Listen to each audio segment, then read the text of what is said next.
Buenas tardes a todos. Le pido disculpas, el doctor Pablo Plater está en camino y no pudo llegar. En lo personal quería felicitarlos a todos los organizadores por lograr año tras año concretar este curso, más sabiendo las dificultades económicas que surgieron en este último tiempo post-pandemia y la economía en la Argentina.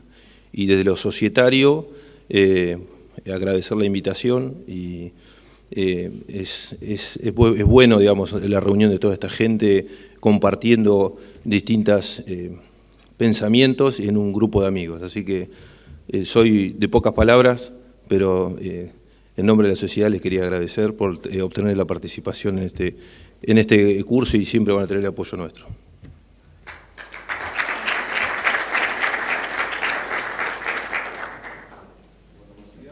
Doctor Mariano Leichner, vamos a dar inicio a la primera conferencia. Vamos a hablar del tema trauma cervical, qué hay que saber, abordajes, tracción, sí o no, cuándo. Y está encargado de dar la primera charla el doctor Robert Neves, que ya lo presentaron, que es el presidente de la Asociación Brasileña de Columna y jefe de servicio de la Santa Casa en San Pablo. Así que, bueno, esperamos esa charla y después pasamos a las preguntas con los panelistas.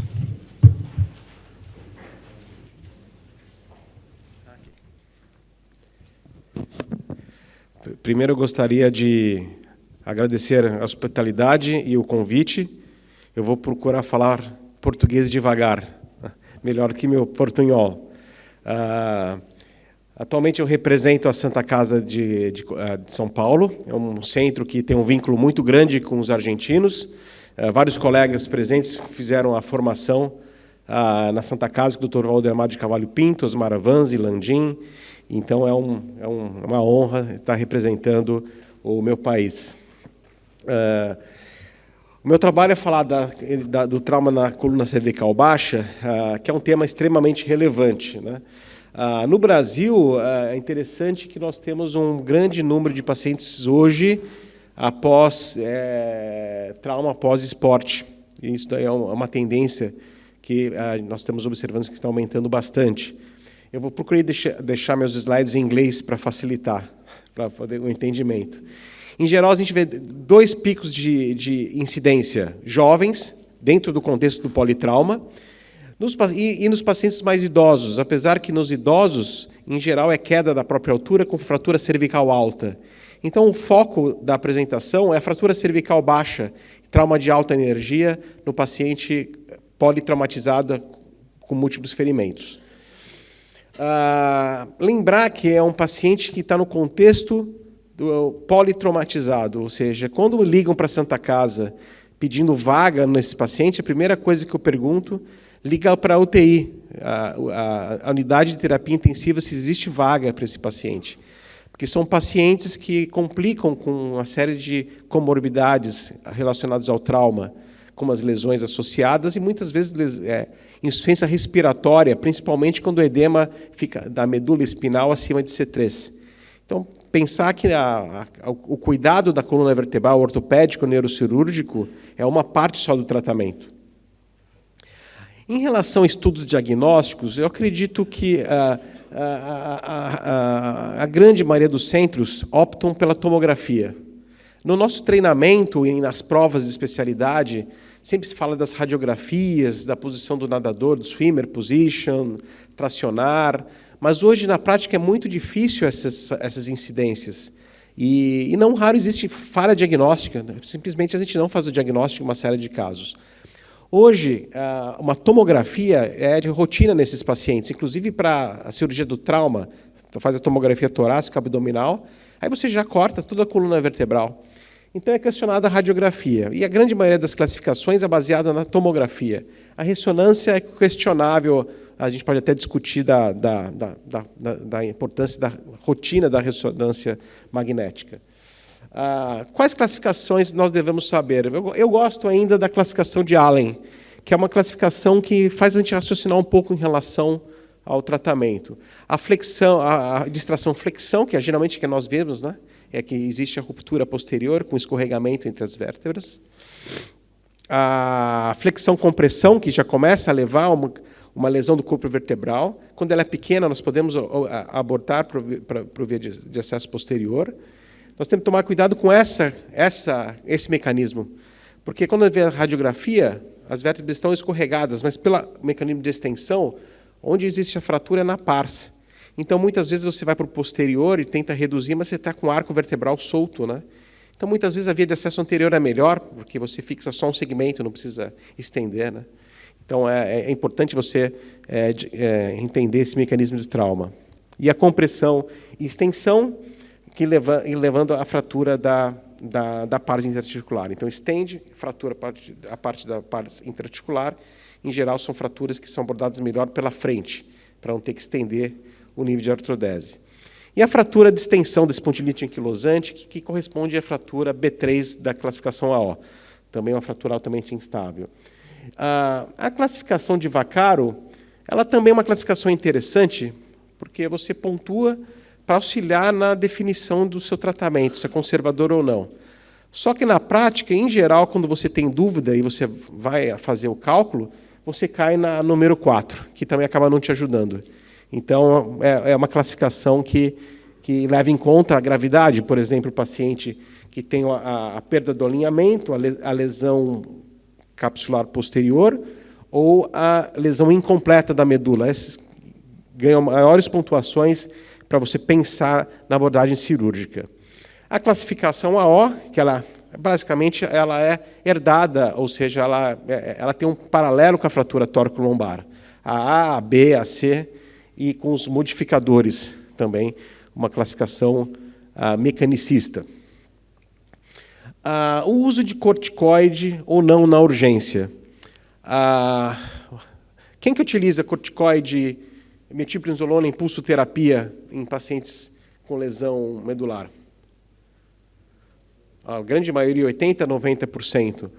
No Brasil, foi uma grande discussão com a Associação Médica Brasileira, porque é uma dose muito alta. Eu me lembro, na Santa Casa, acabava com o estoque do hospital, os familiares tinham que comprar medicamento, colocava em bomba, né, de infusão. Só que foi utilizado todos os trabalhos em bases em estudos clínicos. E o consenso foi que não tinha um ganho funcional para justificar o uso na rotina. Então, hoje no Brasil, não é uma recomendação o uso da metilprednisolona, apesar que alguns colegas em lesões medulares incompletas utilizam a metilprednisolona. Então, tem a decisão compartilhada entre o paciente e o médico e a equipe, né? Hoje a gente procura levar para a UTI, oxigênio. Existem algumas drogas em estudo, como gangliosídeos, mas todas só estudos clínicos. Mas, em síntese, não é rotina mais a recomendação obrigatória da metilprednisolona. O que existe estabelecido na literatura é que vale a pena operar esses pacientes rápido. Acudir o alinhamento, a compressão medular.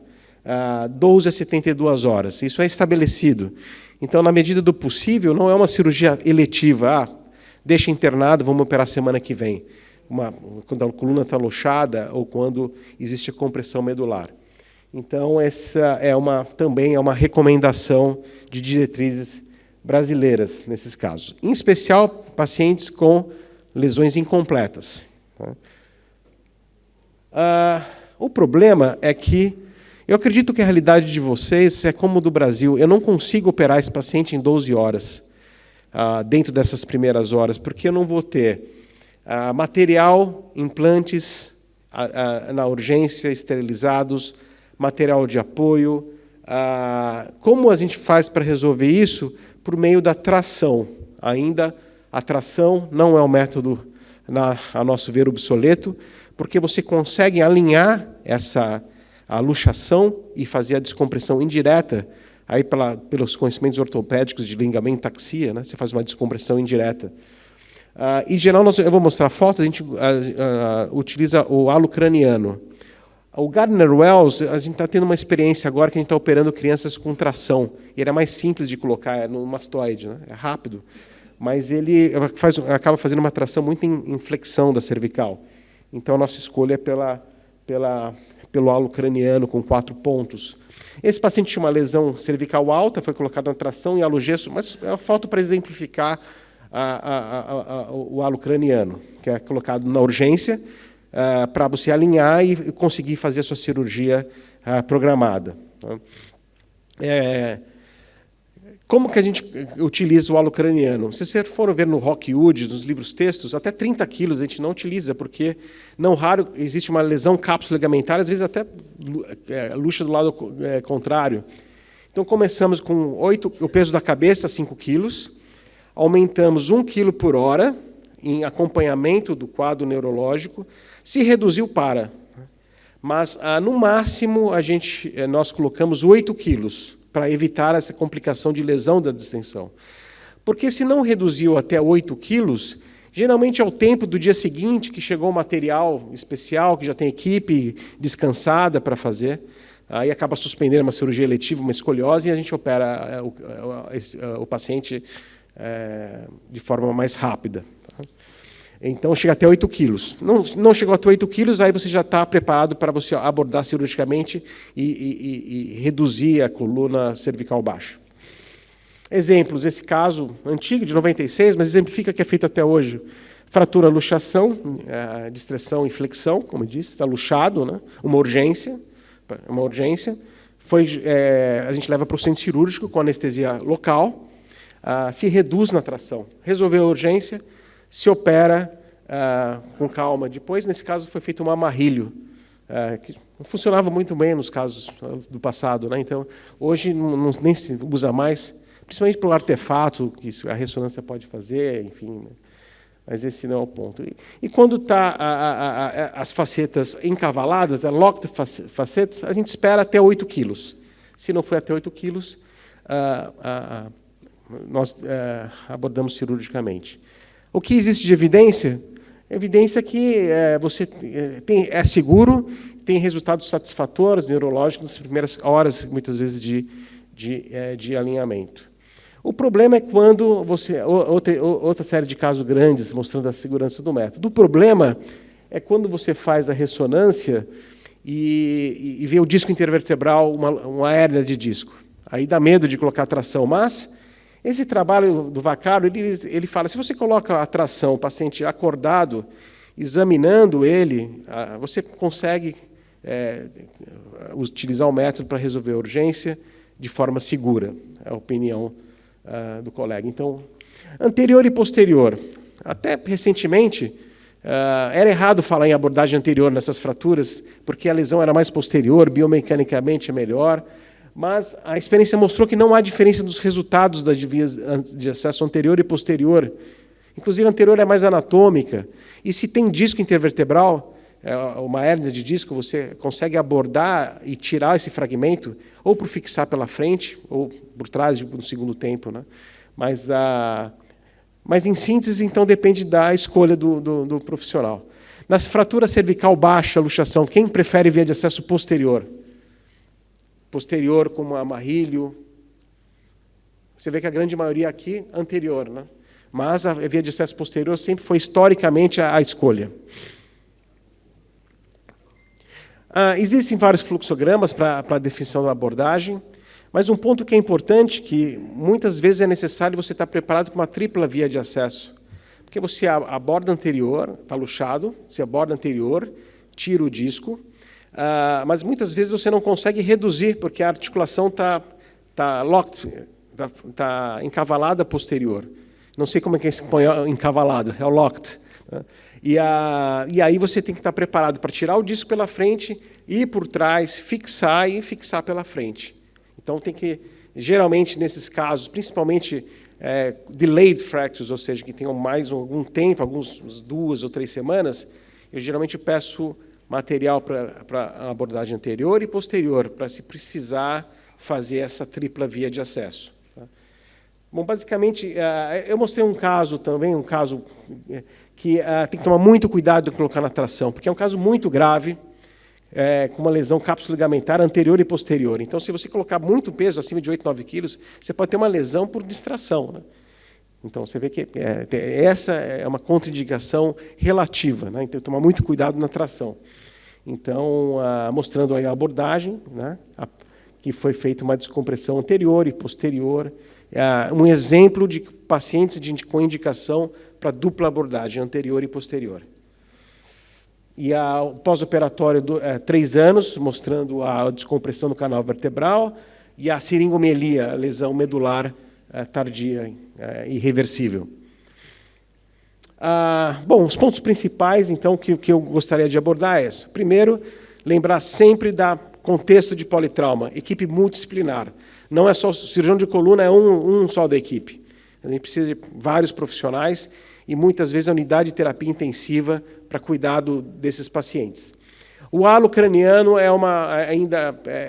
ele está retornando para deformidades e como eu vou mostrar alguns casos na minha próxima apresentação, mas o halo craniano ele resolve a questão dessa evidência que a redução, o alinhamento da coluna cervical nas lesões incompletas rende melhores resultados do que deixar esse paciente para uma cirurgia eletiva.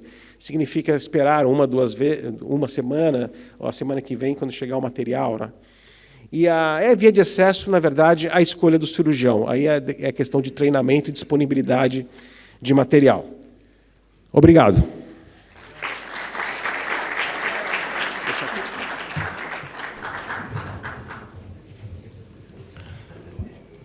Bueno, en principio no sé si quieren hacer alguna pregunta al doctor.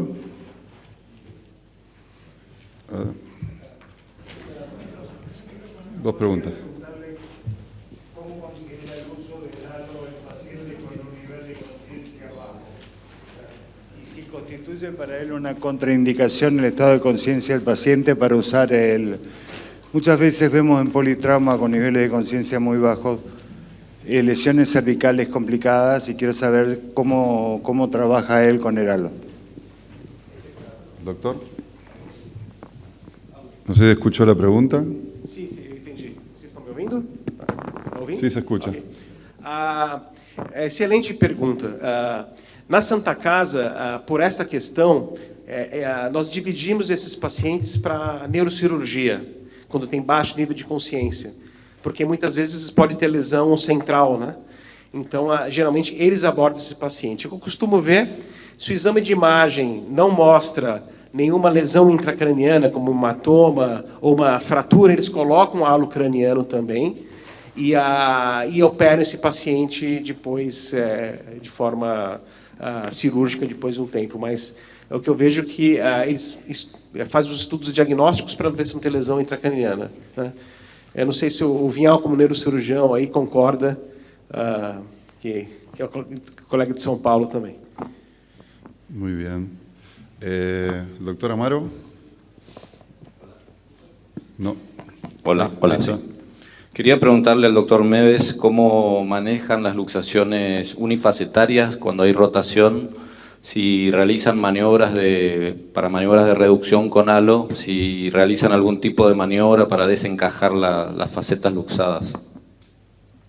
Não, nós não fazemos nenhuma manobra manual, só a distensão por meio do halo craniano. Então, só vai aumentando o peso, espera uma redução apenas com a tração. Em geral, ela ocorre 90% das vezes, mas não se faz manipulação, rotação.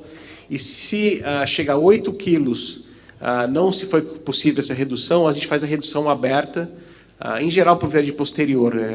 Você resolve as facetas que estão encavaladas, o loco de facetas, por via de acesso, encavaladas, por via de acesso posterior. Muy bien. Una pregunta más, acá el doctor Ortiz. Ya que se hizo esa pregunta, quería preguntarle si lo hace con el paciente despierto y con algún tipo de monitoreo neurofisiológico. No Brasil, a monitoração neurofisiológica é muito cara, é R$6.000.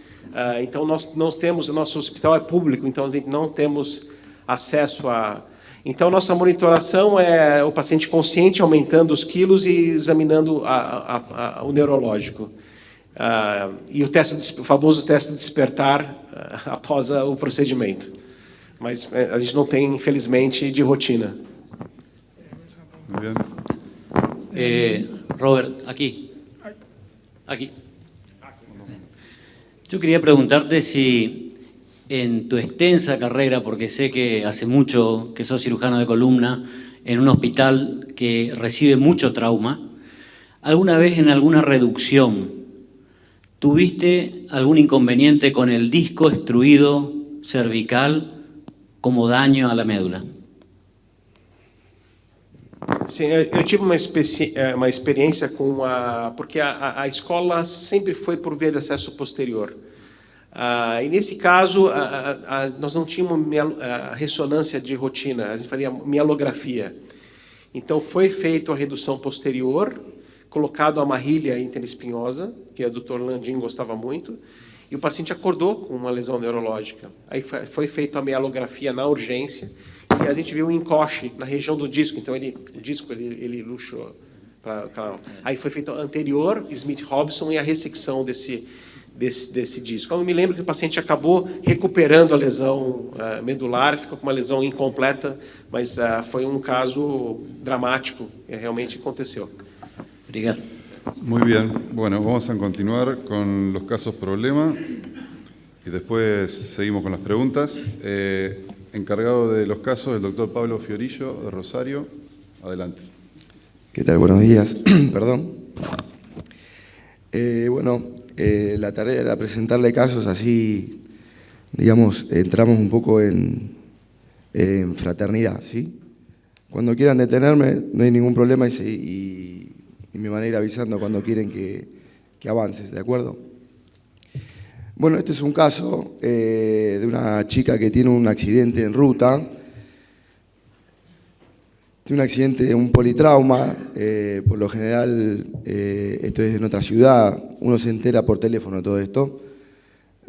En principio no era, o sea, claro que el horario y el día no tiene que ver con el tiempo de evolución para que ustedes se vayan orientando. Y en sí era una paciente que no era directamente, era amiga o sea, la mujer de uno de mis amigos, ¿sí? Indirectamente fue paciente, digamos, no porque me haya venido a nuestra institución y nada por el estilo. Para que tengan una idea de que no, cuando uno está en su lugar de trabajo, para decir una manera, está de local, ¿sí? Bueno, esto no era ese caso, estábamos de visitante. La paciente tiene el accidente, traumatismo de cráneo recuperado, leve, ¿sí? La llevan al centro, a un dispensario de la zona, y el diagnóstico inicial fue un traumatismo cerrado de tórax con un traumatismo de muñeca izquierda. La llevan al centro de salud y ahí le hacen una radiografía, le hacen un grupo de radiografías, y ella refiere de que lo único que ella sentía era un adormecimiento de la mano izquierda con esa radiografía. O sea, ella tiene el accidente, la llevan al Sanco de la zona y le hacen una radiografía. La trasladan con un cabestrí, la trasladan con una tablilla nada más de traslado, solamente eso.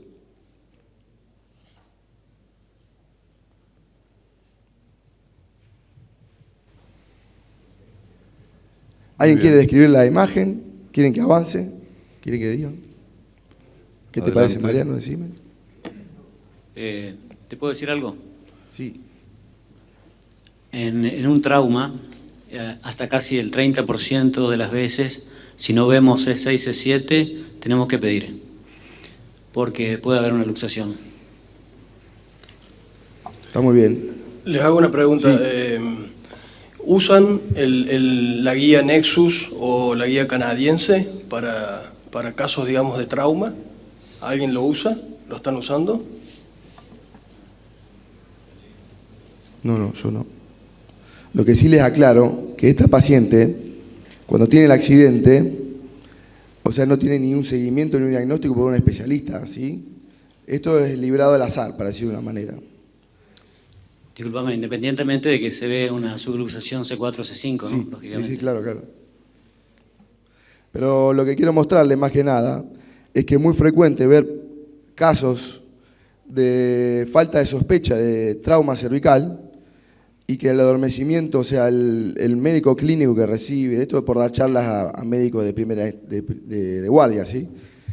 Se quedan todos tranquilos de que el adormecimiento de la mano es por la luxofractura terrible que tiene la muñeca izquierda, ¿no? y nadie más pregunta ni avanza en eso.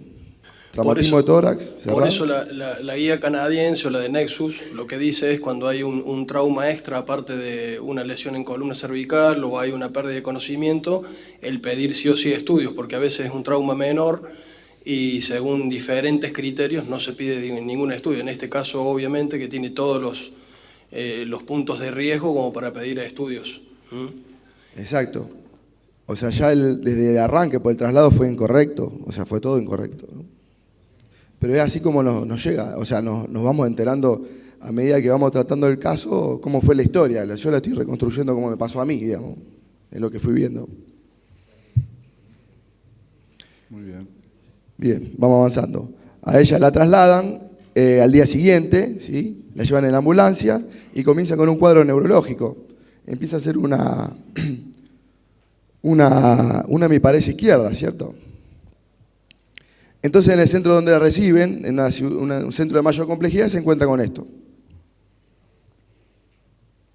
O sea, una imagen totalmente distinta a lo que tenemos de la radiografía inicial y a libre evolución, con progresión neurológica y progresión imagenológica de la patología. Inestable. ¿Quiere alguien hablar de la tomografía?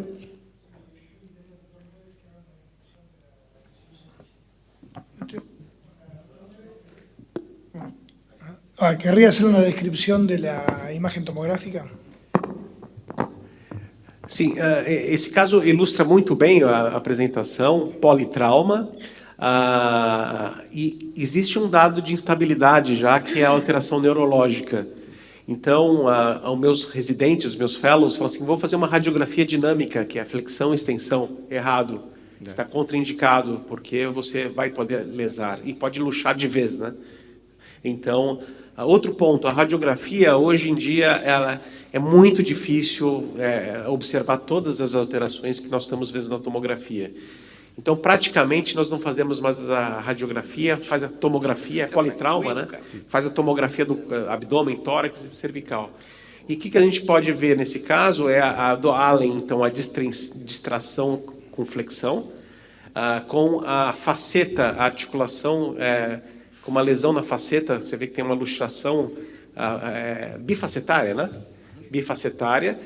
Quando o escorregamento vai até metade da vértebra, em geral ela é bifacetária mesmo.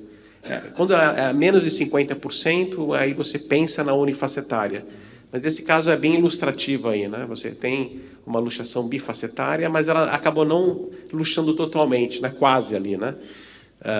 Então, esse caso ilustra muito bem a situação clínica, né?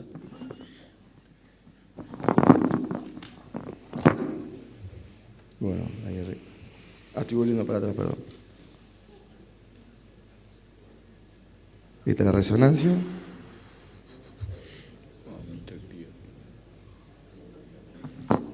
Doctor Cizuela, usted en su experiencia, ¿qué opina de ese tipo de lesión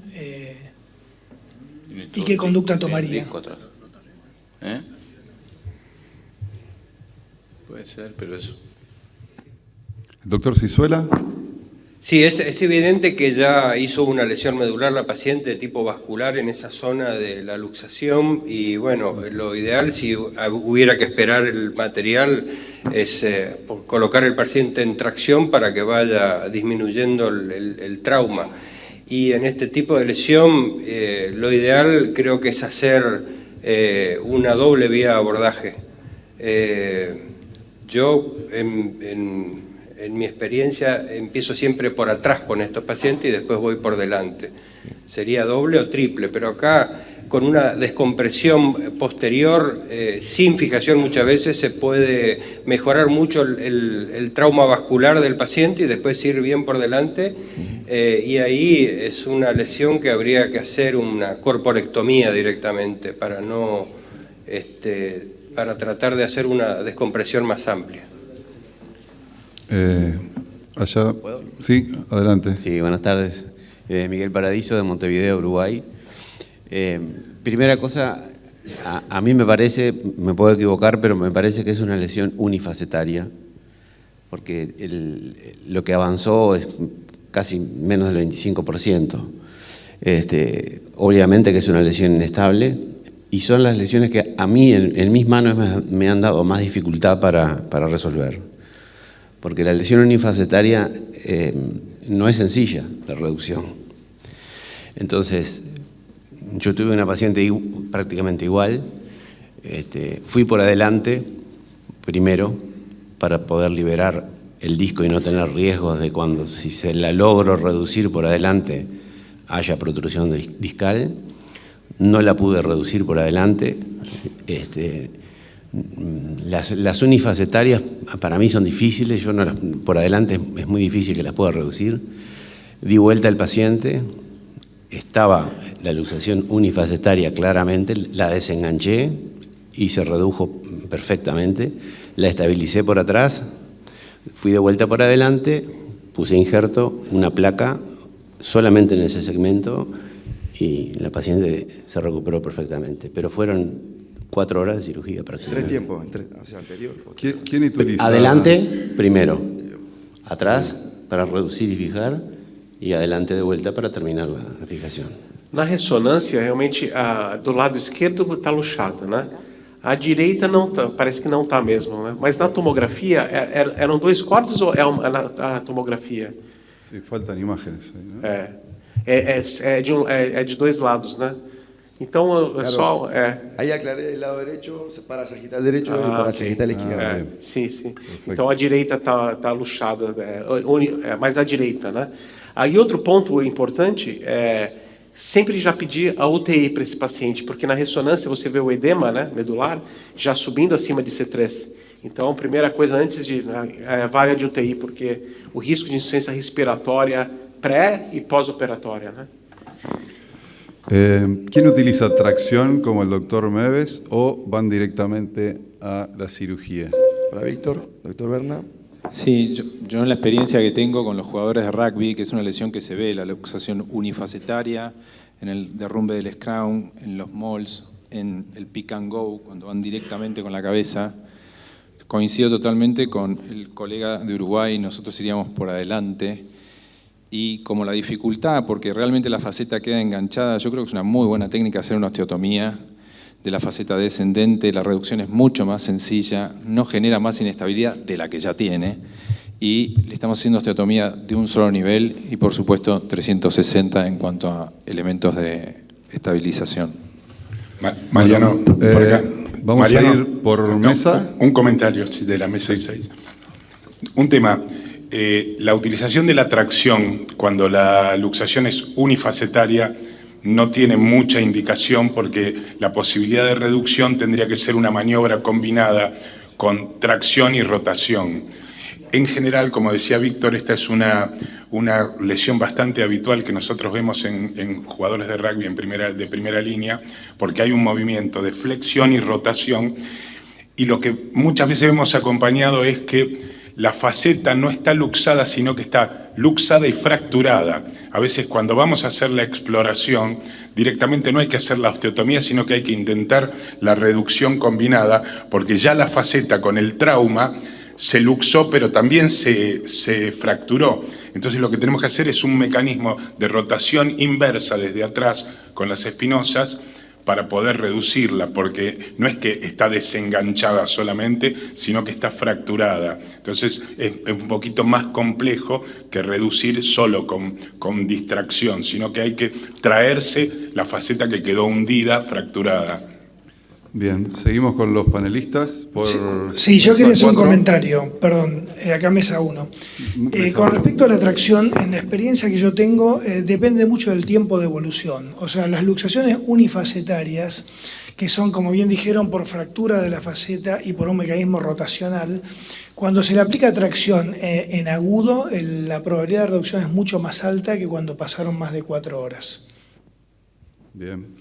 Sí, mesa... 4. Nosotros Muy queremos bien. apoyar eso también, que si estamos dentro de las 4 horas, creo que intentaríamos reducirlo, flexión, rotación, y si lo logramos reducir, haríamos posterior-anterior, al revés. Muy bien. Mesa 3. O sea, reducción cerrada. Reducción cerrada si estamos dentro de las 4 horas. Yo creo que ahora ya haríamos creo que posterior anterior. No anterior, porque me ha pasado en estos casos que he tenido que hacer triple vía, como dijo el doctor, entonces prefiero hacerle doble vía directamente. Esta es una resonancia, lleva 1 día y medio de evolución. ¿Te puedo decir algo?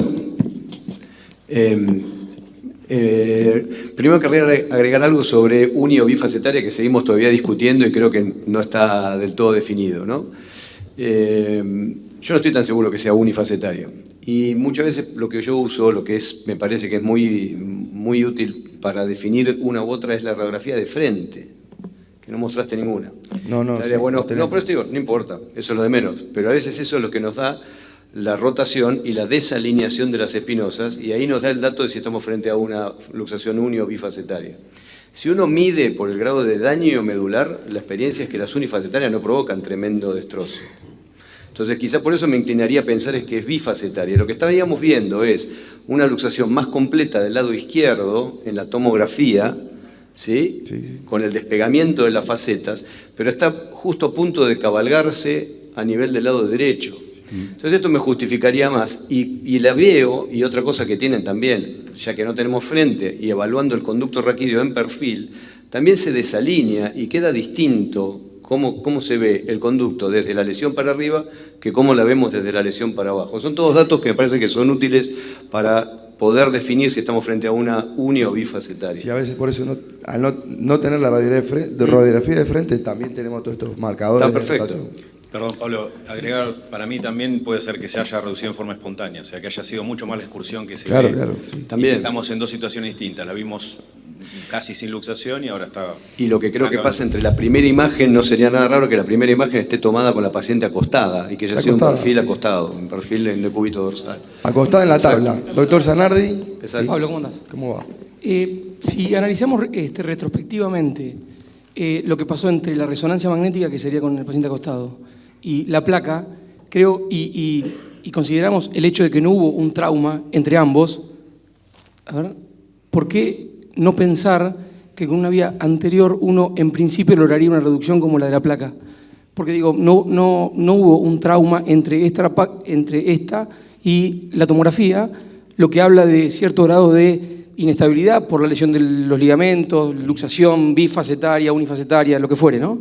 Pero el hecho de no haber habido un trauma entre la placa y la tomografía, ¿por qué no pensar que cuando uno lo acueste nuevamente y le haga una disectomía, la mínima reducción posible va a ser como esta placa? Muy bien. Faltaría tratamiento, mesa. Adelante, el doctor Echeverría. ¿Tratamiento? No, primero una consideración con respecto a lo que estaban diciendo recién. O sea, la tomografía y la resonancia son acostados también. O sea que, habiendo pasado casi 3 días, esto ha ido empeorando, por ahí se ha inveterado. Por ahí el tema de la tracción en el los primeros, como dijeron, 4 horas o durante el primer día podría haber resuelto la luxación. Creo que ese disco que tiene ahí hoy una tracción y reducción, digamos, sería difícil por ser, me parece, unifacetaria a mí también. Y por ahí la agresión en la médula sería, creo que eso se ha deslizado en lo que ha corrido el tiempo. Y tengo una pregunta. Tengo una consulta. Sí. Buen día. Una consulta. Está demostrado que en las lesiones medulares incompletas la descompresión aguda dentro de las 24 horas tiene una mejor recuperación neurológica. ¿Ninguno evalúa hacer una descompresión directa del disco y una estabilización con lo que tenga en ese momento? En un medio público utilizamos cresta, peroné. Es una opción válida para la recuperación neurológica hasta la llegada del implante. Justamente a ese respecto quería referirme. Nosotros cuando tenemos estos pacientes, tenemos que ir ya con la cabeza y con preparada para saber qué es lo que vamos a hacer. Y para eso tenemos que pedir el material. Si nosotros pensamos que esto es una luxación facetaria unilateral, otra cosa, el ATAC tiene corte axial, y aquí tú no lo mostraste. El corte axial te puede sacar la duda. Entonces vos ya tenés que ir preparado con la cabeza en qué es lo que vas a hacer. Si tú tenés dudas de que cuando se reduzca, como dijo el compañero, se puede reducir cuando lo pones boca abajo, se aflojan los músculos, se relaja y el paciente se reduce sola, puede pasar, pero también puede pasar de que no, y está el tema del disco que se vaya para adentro. Entonces tenés que ir pensando en usar material para adelante y usar material para atrás por si no la podés reducir y tenés que ir por atrás y estabilizarla por atrás. Con respecto a lo de atrás, que dijeron dos cosas que para mí son muy importantes, la osteotomía de la faceta es bárbara. A mí me pasó por no hacer la osteotomía de la faceta, con la espátula lesionar una raíz y tener una paresia durante mucho tiempo. La recuperó el paciente, pero por enganchar la faceta luxada me pasó eso. Pero Bien. Justamente el tema es ir con ya el plan definido, porque hay que pedir material y hay que saber lo que uno va a hacer. Perfecto. ¿Vemos la resolución del caso? De este Así- grupo, ¿alguien ha tenido experiencia con técnica de Casamichana de la vía anterior con el escoplo? Justamente yo creo eso, que sí, el doctor Echeverín estuvo en el Valdebrón, que yo también lo conocí ahí, y estaba, que ya falleció, y él era un fanático del abordaje anterior, reducción en quirófano y solamente abordaje anterior. ¿Cómo veía los pacientes en los postoperatorios y en el tiempo? ¿Qué te pareció? Sí, José Chu hacía generalmente todo por vía anterior. Le usaba una técnica que por ahí yo uso también para estos, que es trabajar con el Caspar para hacer la reducción y usar el escoplo, para empujar desde atrás. Claro, para empujar desde atrás, una vez hecho la disectomía, ¿no? Empujar desde atrás el cuerpo vertebral y desacabalgar esa faceta, y me andaban muy bien. Muy bien. Sí, si me permites, justamente Casamellana, yo he trabajado con él hacía las reducciones prácticamente siempre cerradas. Yo coincido con lo que dice el Colegio Uruguayo, ¿no? Las dificultades, yo he tenido la misma dificultad. A mí no me sale tan bien como a Casamellana de hacer las reducciones cerradas. Algunas se hice y las que son en corto lapso sí se logra. Entonces, cuando se logra la reducción, directamente se coloca una placa por vía anterior y nada más. Ni tengo en cuenta la lesión ligamentaria porque queda una artrodesis muy fuerte, muy sólida. Muy bien. Pablo. Pero Casamellana lo hacía prácticamente a todas, las reducía en forma manual directamente, ¿no? Pero es cierto lo que dice el colega, en algunos casos usó el escoplo con una maniobra de reducción que a mí me daba mucho miedo, pero bueno, él la hacía bien y tenía la espalda para hacerlo. Bueno, pero evidentemente son muy jóvenes, porque en el Hospital Naval yo recuerdo que hacíamos las reducciones por tracción y si se reducían se ponía halo chaleco o se ponía Minerva de yeso y los pacientes lograban estabilidad con el tiempo. Por lo tanto, cuando se lograba una reducción por tratamiento conservador, no es mandatorio hacer una cirugía. Lo que quiero decir por último es que el concepto que tenía José Chu era de que él no creía en el arrastre del disco hacia el canal. Por eso es que yo hoy le pregunté a Robert... Por eso tu pregunta al doctor. Por eso mi pregunta, que en su trayectoria, que es muchísima, ¿cuántos casos tuvo de arrastre del disco? Tuvo uno. José Chu dice que no tuvo ninguno. Entonces en la bibliografía, una de las grandes dudas es que si realmente a cuánto se le ocurre esto, ¿no? Igual que la metilprednisolona, si hubiéramos puesto o no a esta mujer, no, porque ya pasó bastante tiempo. Pero bueno, antes no hacíamos tanta resonancia magnética, Robert hablaba de la mielografía, hoy tenemos la posibilidad de hacer la resonancia magnética para ver cómo está ubicado el disco. Ese disco está bastante peligroso realmente, no sé, acá el dilema de entrar por adelante o por atrás. Bueno, la resolución del caso. Estamos Pablo. pensando. Nos matamos, de todo salió. Nosotros lo tomamos de esta manera. Primero hicimos el tiempo posterior, porque lo pensamos como una lesión muy inestable, que en reposo se fue luxando, para decir de una manera. Esa resonancia que ustedes vieron, yo la vi, 12 horas después, o sea que la definición quirúrgica la tomamos desde otra ciudad para coordinar y poder operarla al día siguiente. O sea que eso fue un viernes a la noche y lo operé el sábado al mediodía. No había posibilidad de hacerle tracción porque yo estaba en otra institución, no había nada, digamos, de manera de decir o definir de que teníamos un paciente con una inestabilidad severa, neurológica y con una deformidad de la columna inestable. Definimos hacer el tiempo posterior porque en el momento anestésico se reducía la fractura. Cuando la posicionamos, nosotros arrancamos la cirugía ya con monitoreo neurológico, la posicionamos boca abajo porque pensamos que nos iba a costar la reducción por detrás, quizá que íbamos a hacer alguna osteotomía que no fue necesaria y pudimos hacer la instrumentación. Salteamos uno de los tornillos facetarios, la faceta de un lado estaba lastimada, estaba lesionada, no toleraba un tornillo. Y después, tranquilos por adelante, hicimos la cirugía, tardamos 5 horas, 4 horas. Y este es el seguimiento postoperatorio con resonancia, la paciente se estabilizó neurológicamente, y ahí sí, después de esa cirugía y de control, la traje a mi institución, estuvo siempre monitorizada en terapia intensiva, y como secuela, estas son las tomografías, y secuelarmente le quedó una secuela de bronce cuar, o sea, un trastorno sensitivo. Doctor, le hago una pregunta. Sí. Si en la posición se reducía completamente, ¿por qué no decidió solamente hacer una estabilización anterior? No, se nos posicionaba boca abajo, perdón. Nosotros fuimos por el abordaje posterior. Y no tuvimos que hacer ningún gesto que ya estaba... Pablo, tengo una pregunta. Sí. ¿Fuiste un nivel más por la faceta rota Sí, salteamos la faceta porque no pudimos instrumentarla. A eso me refería cuando yo dije que probablemente la faceta estuviera fracturada. Entonces, cuando vas a intentar instrumentar ese nivel, te encontrás con la faceta. Por eso también, cuando lo pones en posición, se reduce solo, porque no tiene tope. Al estar fracturada la faceta y no estar enganchada, no tenés mecanismo de sostén. Entonces, si lo pones bien en posición, esa faceta se reduce sola, pero es muy difícil de instrumentar porque está fracturada. Entonces, está bien lo que hicieron de tomar un nivel por arriba. Y otra cosa que, si bien estaba reducida, estaba diastazada la articulación, quedó diastazada, quedó con espacio, Pablo, con aire.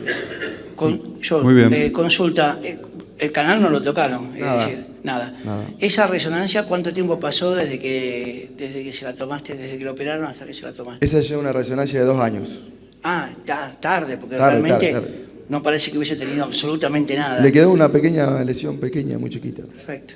Pablo, una pregunta. ¿Siempre usan caja o algunas veces usan hueso tricortical de cresta ilíaca? ¿Hay alguna diferencia? Siempre tratamos de usar hueso de cresta. Sí. Muy bien. Tenemos 5 minutos. Si quieren pasamos al segundo caso. ¿Puedo hacer ¿Te parece, una preguntita, Pablo? ¿Y otra pregunta? Yo. Sí. ¿Hubieras cambiado la secuencia? ¿Haber hecho vía anterior y después la vía posterior? No, yo hubiese operado más temprano. Siempre. Está bien, suponiendo que estabas en la situación ideal, ¿hubieras hecho una secuencia distinta? Ir primero por vía anterior y después la vía posterior. No, la definición terapéutica la tomamos, para decir una manera, el viernes a la noche y fue planificado así, hacer por atrás, porque lo notamos como que era muy inestable y que queríamos darle desde atrás una estabilización casi para decir de una manera in situ. Fue así. Tengo una pregunta. ¿No pensaste por ahí en algún tornillo translaminar para evitar un espacio más arriba? Pero vamos a suponer... El translaminar lo he usado, pero más en C7 y en C2. Porque ahí sí. también se podría usar. Sí. Yo he usado alguna vez. Sí, también. Para no ir un nivel más arriba. Bueno, muy bien. Bueno, no llegamos al segundo caso, pero estuvo muy bueno. Gracias, Pablo. Y seguimos con la segunda conferencia.